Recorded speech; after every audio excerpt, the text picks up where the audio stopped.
안녕하세요. 결이 다른 성형 토크 송원장입니다. 오늘은 눈 위 처짐을 해결할 때 가장 좋은 방법 중에 하나인 눈썹파 거상술에 대한 이야기를 드려볼까 합니다. 눈썹파 거상술이라고 한다면 수술명 그 자체로 이해하시면 되는데요. 눈썹 아래에서 피부를 잘라내면서 이 눈이 처짐을 개선하는 수술을 의미합니다. 저는 이런 눈썹파 거상술이 크게 세 가지 정도 장점이 있다고 생각을 하고 있는데요. 첫 번째 장점은 눈이 처짐을 해결하는 데 있어서 가장 넓은 범위로 적합한 수술이라는 것입니다. 우리가 눈썹을 생각해 보면은 이 눈썹은 눈 위에만 있지는 않습니다. 눈의 바깥쪽까지 이렇게 이어져 있게 되죠. 눈 위가 이제 노화가 진행될 때를 살펴보시면요, 결국 피부 처짐이 일어나는데 어디가 제일 많이 처지느냐 한다면 눈의 바깥쪽 부분이 사실 제일 많이 처지게 됩니다. 지금 당장 거울을 보셔도 판단이 되실 텐데요. 젊으셨을 때 갖고 계신 쌍꺼풀 라인이 사실 바깥쪽 부분에서는 많이 얇아져 있는 것을 확인하실 수가 있으실 것입니다. 성형외과 의학적으로는 라테랄 후딩이라고도 표현하는데요. 이러한 바깥쪽 처짐을 해결하려면 그 바깥쪽에 바로 이 상방에서 절개가 이루어져야지만 바깥쪽 처짐이 해결될 수가 있습니다. 하지만 그 절개는 아무렇게나 하는 것이 아니고 숨겨야 되는 것인데요. 이 눈썹 밑 절개는 눈썹 자체가 이 바깥쪽까지 이어져 있기 때문에, 다른 말로 하면 이 바깥쪽까지 절개가 이루어질 수 있는 것이고, 그렇기 때문에 가장 많이 처져 있는 이 바깥쪽을 끌어올리기가 유리하다, 이렇게 설명을 드리고 싶습니다. 눈이 처짐을 해결하는 방법 중에 하나인 상안검 수술, 즉 쌍꺼풀 수술이 있는데요. 하지만 우리가 상안검 수술을 생각해보면 이 쌍꺼풀 라인 바깥쪽까지 절개를 하기는 쉽지 않습니다.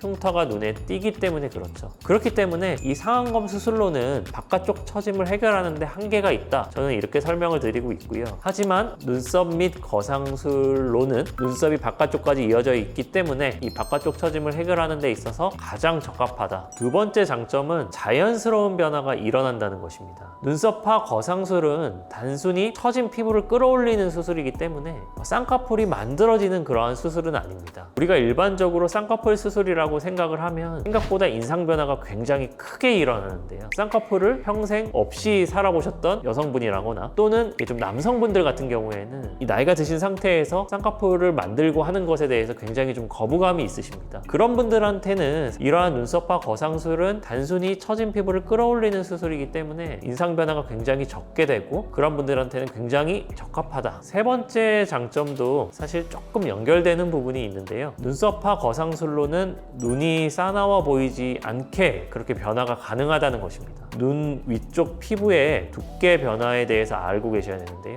눈 위 피부는 눈썹 밑이 가장 두껍고요, 속눈썹에 가까워질수록 제일 얇게 변화가 됩니다. 그렇다면 우리가 좀 생각해 봤을 때 눈썹파 거상술은 이 두꺼운 피부끼리 최대한 잘라내고 봉합을 하는 그러한 수술이 되는 것이고요. 피부 처짐을 상안검 수술, 즉 쌍꺼풀 수술을 해결을 한다고 치면은 쌍꺼풀 라인에서 절개가 들어가는 것이고, 이 위쪽에 있는 두꺼운 피부가 이 아래쪽으로 많이 좀 딸려 내려오게 되는 그런 일이 발생합니다. 어머님들이 보통 눈이 싸나워졌다, 왜냐하면 이런 쌍꺼풀 라인의 바로 위쪽 피부가 두툼하기 때문에 그런 표현들이 나오는 것이고요. 하지만 눈썹파 거상술은 말씀드렸듯이 이 두꺼운 피부 내에서 제거를 하면서 처짐을 해결하기 때문에 그런 인상의 싸나워짐이 사실 굉장히 적다, 이렇게 결론을 내드리고 싶습니다. 그러면은 원장님이 생각하시기에 단점은 없냐, 이렇게 물어보실 수가 있는데요. 딱 하나 단점을 꼽자면 눈썹파 거상술 자체는 이 눈썹 밑에 있는 피부를 잘라서 끌어올리는 수술이다 보니까 아무래도 눈썹과 눈 사이의 거리가 좀 좁아지는 경향이 있습니다. 사실은 이 간격이 좁아질수록 인상이 답답하다는 그런 느낌을 좀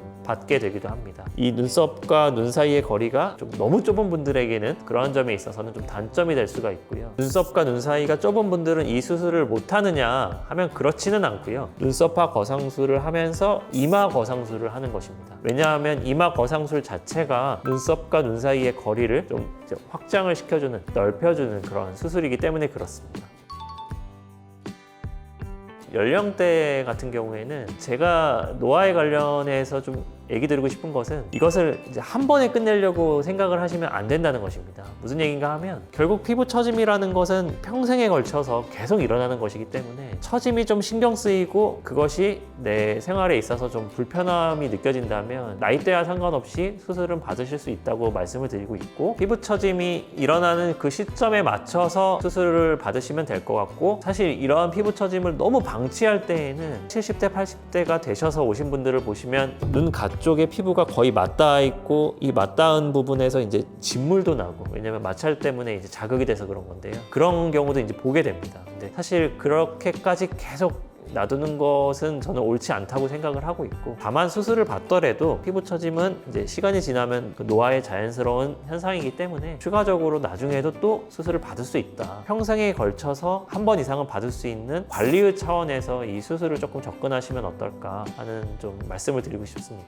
오늘은 눈이 처짐을 해결하는 가장 좋은 방법이라고 주관적으로는 생각하는 눈썹화 거상술에 대해서 이야기 드려보았습니다. 다른 눈 수술도 마찬가지지만 눈썹화 거상술도 실밥 제거 같은 경우에는 6일에서 7일 정도 저희 병원에서는 이제 실밥 제거를 해드리고 있고요. 그 사이에 큰 붓기는 거의 다 빠지게 됩니다. 일상생활 복귀가 너무 늦어지진 않을까 특별히 많이 걱정하실 필요는 없다고 생각을 하고 있고요. 이 가쪽 눈처짐에 대해서 대부분의 좀 나이대가 있으신 분들은 고민을 하고 계신데, 그런 분들에게 이 수술이 가장 적합하다, 저는 개인적으로 그렇게 결론을 내드리고 싶습니다. 그럼 지금까지 결이 다른 성형 토크 송원장이었습니다. 감사합니다.